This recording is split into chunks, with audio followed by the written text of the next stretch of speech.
تو کیا آپ سمجھتے ہیں کہ گورنمنٹ کو چاہیے تھا کہ فیسکو کے ذریعے سے یا واسا کے بلنگ ڈپارٹمنٹ کے ذریعے سے یا کسی ایسے ادارے کے بلنگ ڈپارٹمنٹ کے ذریعے سے جو کہ آلریڈی ڈور ٹو ڈور کا ایک سلسلہ جو ہے وہ جاری رکھتے ہیں، ان کے ذریعے سے راشن غریب افراد کے گھر تک پہنچایا جا سکتا ہے؟ جی بالکل، دیکھیں نا ان کے پاس تو کئی چیزیں ہیں، مطلب ٹیچرز ہیں، ٹیچرز کے ذریعے سے بھی جب یہ سروے کرواتے ہیں الیکشن کے حوالے سے تو اس کے اندر بھی آپ ان کو بھی استعمال کر سکتے تھے. آپ پولیو ورکر جو ہیں ان کو بھی استعمال کر سکتے تھے. آپ بجلی کا جو وابڈا کا سیکٹر ہے اس کے ذریعے سے بھی آپ کر سکتے تھے. آپ جو آپ کے M P A M N A ہیں جو بھاری اکثریت کے اندر پنجاب میں اگر سیٹیں لے کے گئی ہے تو وہ تحریک انصاف لے کے گئی ہے. آپ یہ مطلب جو لوگ ہیں الیکشن پہ کروڑوں اربوں روپے یہ خرچ کر دیتے ہیں، تو کیا آج ان کے پاس پیسہ ختم ہو گیا؟ کیا آج ان کی ذمہ داری نہیں بنتی کہ ایک لیڈر ہونے کی حیثیت سے، ایک قائد ہونے کی حیثیت سے ان کے اوپر یہ فرض نہیں بنتا تھا کہ یہ خود اپنی جیبوں سے بھی لوگوں کو ڈور ٹو ڈور اپنے کارکنوں کے ذریعے سے یہ راشن پہنچا سکتے تھے؟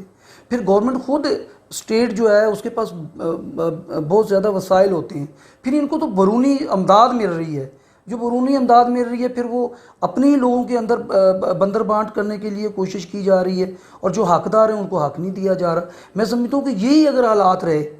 تو یقین جانے بہت خوفناک جو منظر ہے میری آنکھوں کے سامنے نظر آ رہا ہے کہ کل یہاں خانہ جنگی شروع ہو جائے گی، لوگ چھینا جھپٹی جو ہے وہ شروع کر دیں گے، ڈکیتیاں شروع ہو جائے گی. اگر گورنمنٹ نے آج بھی ہوش کے ناخن نہ لیے تو یہ بہت برا حالات ہیں جو پاکستان کے اوپر آنے والے ہیں. بالکل ناظرین، اس حوالے سے خاص کر یہ کہا جا سکتا ہے کہ ابھی ایک برس سے شاید کچھ وقت زیادہ ہوا کہ 2018 میں جب الیکشن ہوئے تو نہ صرف کامیاب امیدواروں نے بلکہ وہ بھی سینکڑوں امیدوار جو اس الیکشن میں کامیاب نہیں ہو سکے، چاہے وہ صوبائی اسمبلی کے تھے، قومی اسمبلی کے تھے، اپنے حلقے کے ایک بڑے رقبے کے اندر نہ صرف ہر یونین کونسل میں انہوں نے اپنے دفاتر کھولے بلکہ ہر یونین کونسل کے اندر باقاعدہ دفاتر پہ اچھی خاصی رقم خرچ کی گئی. تو اب میاں اعجاز صاحب کی بات کر لیں یا اوورآل کسی بھی عقل مند انسان کی بات کر لیں تو ان کی جانب سے صرف یہی کہا جائے گا کہ کیا اب وہی دفاتر جو الیکشن کمپین کے لیے کھولے جا سکتے تھے وہ اب نہیں کھل سکتے؟ میاں صاحب، ہم اس بات پہ آئیں گے کہ فیصل آباد میں آپ چونکہ پنجاب کے صدر ہیں رکشہ یونین کے، کیا سمجھتے ہیں رکشوں کی کتنی تعداد ہے؟ مطلب کوئی فگر آپ کے پاس ہوگا 10,000 5,000 15,000، اور اس سے کتنے خاندان وابستہ ہیں جو اس وقت مالی مشکلات کا شکار ہیں؟ دیکھیں جی، اس میں اگر فیصل آباد کی بات کریں تو 50,000 پلس رکشہ جو ہے مختلف اقسام کا فیصل آباد کے اندر چل رہا ہے. اور اگر اس کو ملٹی پلائی آپ 10 خاندانوں پہ کریں کہ ہر جو رکشہ ڈرائیور ہے یعنی ایک رکشہ ہے اس کے ساتھ 10 لوگ اس کے ساتھ وابستہ ہیں. کہنے کا مقصد یہ ہے کہ ٹائر پنچر والا مستری ہے، اس کے ساتھ ساتھ اسپیئر پارٹ والا ہے، اور مطلب دیگر جو لوگ ہیں وہ اس صنعت کے ساتھ وابستہ ہیں. تو آپ یہ کریں کہ اگر ایک رکشہ ہے تو 10 خاندان اس سے پلتے ہیں، اور ہر خاندان کے اندر 10 افراد کم از کم اگر ہوں تو آپ اندازہ لگا سکتے ہیں کہ 50,000 کو آپ ذرا ضرب لگائیں تو یہ لاکھوں افراد یہاں فیصل آباد کے اندر بنتے ہیں. اور اگر آپ مجموعی طور پہ پورے پنجاب کی آپ بات کریں تو یہ کروڑوں کے اندر اس کا فگر بنتا ہے. اور وہ کروڑوں لوگ جو ہیں وہ صرف اب کیا کریں کہ وہ تبدیلی سرکار کو مطلب کیا کریں تبدیلی سرکار کا کہ مطلب وہ بس اپنے اللہ کی طرف دیکھ رہے ہیں اور مجبور ہیں. ان کے دلوں سے آہیں نکل رہی ہیں اس حکومت کی کہ اس حکومت نے ووٹ لیے اور شاید ان ووٹوں کا جو ہے وہ جو درست استعمال نہیں کیا جا رہا، اور ان ووٹوں کا صلہ ہمیں عوام کو دے رہے ہیں یہ کہ جی ہم نے ان کو ووٹ دے کے اقتدار کے اندر پہنچایا ہے، اور یہ اس کا صلہ ہمیں اس طرح سے دے رہے ہیں کہ انہوں نے مطلب جو ہے نا پاکستان کو، اسلامی جمہوریہ پاکستان کو انہوں نے جموں کشمیر بنا دیا ہے. اچھا، میں یہ دیکھتا ہوں کہ رکشہ جو لوگ چلاتے ہیں، جو رکشہ ڈرائیورز ہیں، جو لوگ رکشہ ڈرائیور ہیں ان میں سے اگر اکثر کی بات کی جائے تو خود اس رکشے کے مالک بھی نہیں ہوتے. جی بالکل. رکشہ جو ہے وہ کسی دوسرے فرد کا ہے جو کہ دیہڑی دار ایک ڈرائیور جو ہے اس کو چلاتا ہے، کچھ اپنی کمائی کرتا ہے اور اپنی کمائی سے کچھ حصہ جو ہے وہ اس کو دیتا ہے. اور پھر اس میں سونے پہ سہاگا تب ہوتا ہے جب کوئی ٹریفک وارڈن اس کو پکڑتا ہے اور سارے دن کی 700 کی کمائی ہونے کے باوجود 1,000 کا چالان اس کے ہاتھ میں پکڑاتا ہے. یہ تو نارمل روٹین کی باتیں ہیں. ہم نے رکشے والوں کو احتجاج کرتے دیکھا، بجلی کے پولز پہ چڑھ کے رکشے والوں کو خودکشی کی کوشش کرتے دیکھا اسی شہر کے اندر. اب 50,000 وہ افراد جو رکشہ چلا رہے ہیں، ٹھیک ہے، ان افراد کو آپ کیا سمجھتے ہیں کہ آپ بطور صدر ان کے لیے ابھی تک کیا کچھ کر پائے ہیں, کچھ کرنا چاہتے ہیں, حکومتی امداد کا انتظار کر رہے ہیں, یا اپنی مدد آپ کے تحت کچھ جو ہے وہ شروع کر چکے ہیں؟ دیکھیں جی, اس میں ہم نے میڈیا کے ذریعے سے, میڈیا کے ہم بہت شکر گزار ہیں کہ میڈیا نے ہمیشہ ہم غریبوں کی آواز جو ہے وہ بلند کی ہے. میڈیا کے شکر گزار ہیں. دوسرے نمبر پہ ہم نے لیٹر بھی لکھے ہیں ارباب اختیار کو کہ جی بڑا اہم معاملہ ہے, اس کے اوپر آپ جو ہے وہ توجہ دیں اور ہمارے لوگوں کو راشن پہنچائیں. سیکنڈ یہ ہے کہ جیسے آپ نے کہا ہزار والے چلان کی بات آپ نے کی ہے, میں نے یہاں سی ٹی او صاحب سے بات کی, انہوں نے کہا جی ٹرانسپورٹ پالیسی ہے, ہم کیا کریں.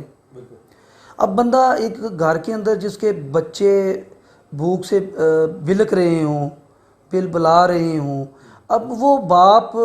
مجبور باپ کیا کرے گا. وہ مجبور باپ نہ تو اس کو کرونا وائرس سے ڈر لگتا ہے, وہ تو اپنے بچوں کے لیے روزگار کی تلاش کے اندر باہر نکلتا ہے. جب وہ باہر نکلتا ہے تو ہمارے وارڈن پولیس والے وہاں کھڑے ہوتے ہیں, اس کے اوپر بھی مطلب ایف آئی آر درج کرتے ہیں, اس کا رکشہ بند کرتے ہیں اور مطلب اس کو جرمانہ بھی کرتے ہیں. میں نے ان کو کہا کہ میں کہ یار یہ خدا کا خوف کریں کہ اگر کوئی بندہ,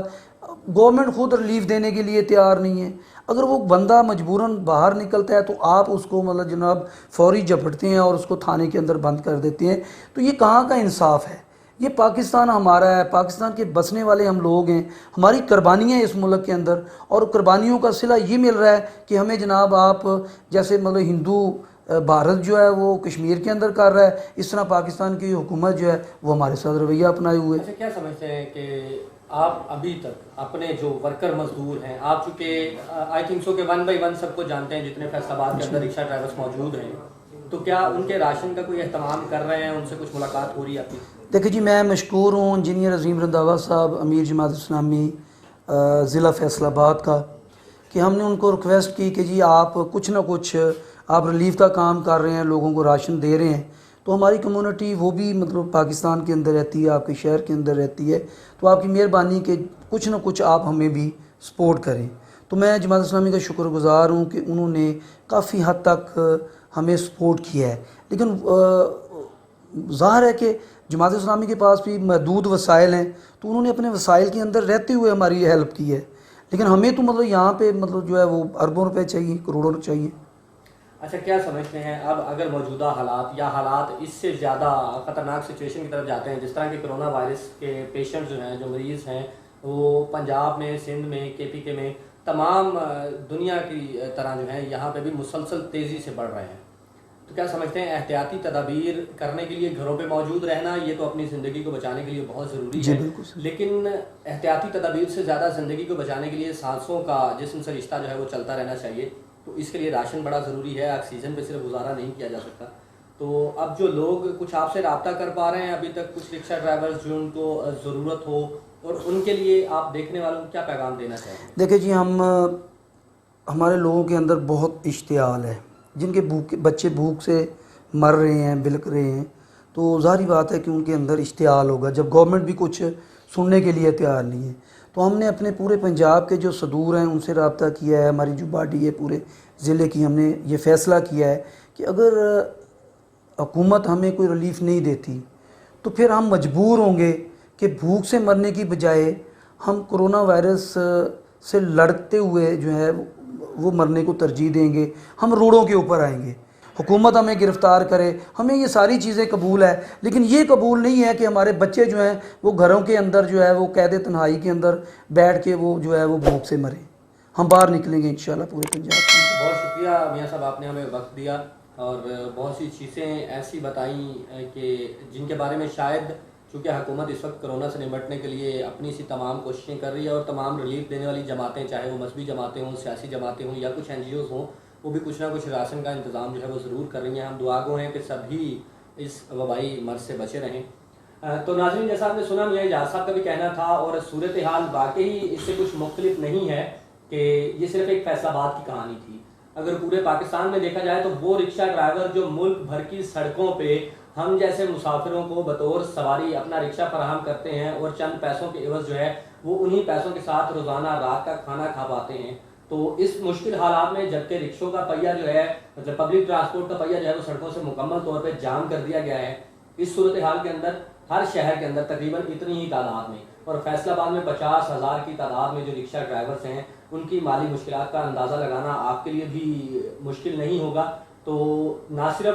اپنا خیال رکھیے بلکہ اپنے قریب قریب وہ افراد دیکھیے جن میں رکشہ ڈرائیورز ہیں, جن میں وہ غریب افراد ہیں جو دیہڑی دار مزدور تھے. ہر شخص اپنے علاقے کو بڑی اچھی طرح سے جانتا ہے, تو آپ بھی جاننے کی کوشش کیجیے اپنے علاقے میں کہ کون مزدور ہے, کون رکشہ ڈرائیور ہے. اگر کوئی تنظیم یا انڈیویجولی حیثیت میں کوئی تاجر ان کے گھر تک راشن نہیں پہنچا سکتا تو آپ اپنے قریبی رکشہ ڈرائیورز کا خیال ضرور رکھیے. جلد آپ سے کسی نئی ویڈیو کے ساتھ ملاقات ہوگی, تب تک کے لیے اجازت دیجیے. اللہ حافظ.